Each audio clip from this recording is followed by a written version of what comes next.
and pour into your lap. The amount you give will determine the amount you get back. Amen. So may tatlo po mensahe ang ating Panginoong Diyos doon po sa Luke 6:38 na binigay po sa atin ng ating Panginoon. Number one is give generously. Meaning bukas palad daw po tayong magbigay. No? Malinaw po na in-emphasize sa Luke 6:38, no? Kung ano daw po yung attitude natin, no, sa pagbibigay. Kailangan po generously, bukas palad po tayo magbibigay. Magbabalik na kaloob sa ating Diyos. And pangalawa, receive generously. Ibig sabihin po, those who give will receive back in abundance. Kung sino po magbibigay ng kanilang kaloob sa ating Panginoon, ay tatanggap din po ng may kasaganahan. Amen po ba? And pangatlo, the measure you use. Yung panukat daw po na ginamit natin, ay din po ay makakapag-impluensya sa ating pong matatanggap. Amen? So, isa pong patotoo po sa aking buhay nung ako po ay nagbigay ng kaloob ng aking tithes simula high school. No, naturuan po tayo ng aking mga magulang na magbigay po ng tithes. Kahit po ang baon ka lamang noon ay 40 pesos, ay binibigay ko pa rin po yung 40 pesos na every Sunday sa church. Simula po noon na itatak po ng mga magulang ko sa aking isipan ang magbigay po ng tithes and offering. At kinalakihan ko na po yun. At tunay nga po na ina-harvest ko na po, inaani ko na po yung ikinanin ko simula high school. Ngayon po ay hindi po ako makapaniwala sa inaani ko ngayong sa buhay ko po ngayon. No? Isa pong patotoo, sige pa pala kapangan ko natin ating Diyos. Isa pang pong patotoo, yung aking trabaho ngayon. Pero bago pong lahat, marami po akong naging problema sa aking trabaho dahil lagi po akong contractual. 6 months lang, 1 year lang, tapos tatapos and na ulit contract. At kadalasan po ay hindi na po ako nire-renew ng company. Kahit din po nag-abroad po ako, contractual din po ako. Pero po, masasabi ko po na ang Diyos ay nagpapala pa rin kahit gano'n po ang nangyari sa aking trabaho, sa aking career. No? Dahil throughout my 9 years of experience, never nakamiss ang Panginoon na magbalik ng pagpapala sa buhay ko. Na sa tuwing kailangan ko po ay pinaparanas niyo po yung pagpapala rin at that time. No? May time po, nag-apply po ako ng trabaho, galing po ako sa government.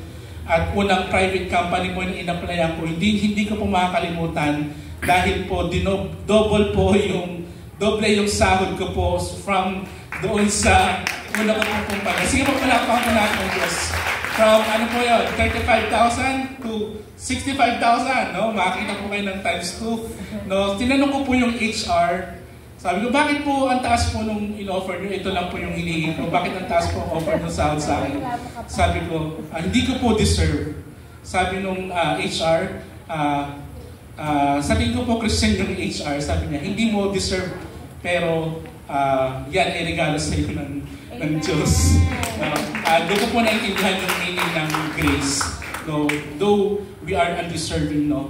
We are undeserved, no, sa regalo ng ating Panginoon. Binata so pa yun yan. po, isa po yung hindi ko makakalimutan na testimony ng buhay ko. And then ngayon po, ito pong aking company ngayon, after 6 years, no? Binata pa yan. Dito po ngayon sa, ang pangalan po ng company namin ay ING. At tunay nga po na grabe nga po magpala ang Lord. Hinigitan niya yung lahat ng trabaho ko, kahit yung trabaho ko sa abroad. Natalo po itong company ko sa Pilipinas sa benefits, no? Hindi po ako makapaniwala, no? Iba po ang logic ng ating Panginoon. Na akala natin pag nasa abroad ka, grabe ang blessing, pero hindi pala pag ang Lord ang nagpala sa iyo. Hindi siya kung anong hindi matatarong ng kaisipan po natin. Amen. No, isa-isa ko po lang po yung benefits, no, ng company ko po ngayon, no. Meron po kaming health card. Ako, si Mama, si Papa may health card. No, nagulat po yung doktor nung nagpa-check up kami na napakataas daw po ng limit na po coverage. Pero syempre, pinag-pray po na huwag natin magamit yung health card. Nakakatakot po yun. Pero sisabi ko lang po na secured, no? Hindi po magagalaw ang finances ko kapag nagkasakit po ako or sila Mama. And then meron pa pong SSS, Wish Plus, kung saan may contribution ako. At the same time, may contribution din yung employer. Then meron din pong 14-month pay. 14-month pay po. may performance bonus. Wow! Tapos po, meron din po benefit dito na katulad po doon sa mga permanent resident sa Singapore na magbibigay ka ng ikakaltas po sa sahod mo tapos tatapatan ng company mo kung ano yung inipon mo. Di ba po ganun po sa Singapore? Ang mga permanent resident, kinakaltas po sa sahod nila yung pera. At the same time, tatapatan po ng employer kung magkano yung tinago mo. So grabe po, no? Kahit wala po ako sa Singapore, ay meron din po akong blessing na gano'n. At meron pa, sobrang gaan po ng trabaho. Hindi ko po inasahan kahit bangko po ito. Talagang minsan nakaupo lang po ako. Tapos work from home lang po. Sobrang gaan po ng trabaho. At na-permanent din po ako after 6 months. At sige po pala ang natin.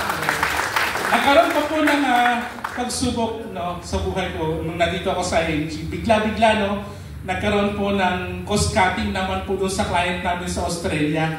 Talagang sinubok ng Lord yung pananampalataya ko. At tunay nga po na pag consistent po tayo na nagbabalik po ng ating tithes and offering, iingatan niyo po yung ating mga pagpapala, ating mga resources. Amen? At yun nga po, nag-cost cutting sila at kami po ay nag-spare sa Pilipinas. At nailipat po kami sa isang bagong project na maganda rin po ang project. Talaga si Lord. Amen. So, yun po. Yan, kung, sige po, pwede pong paki-flash yung ating, yung wine and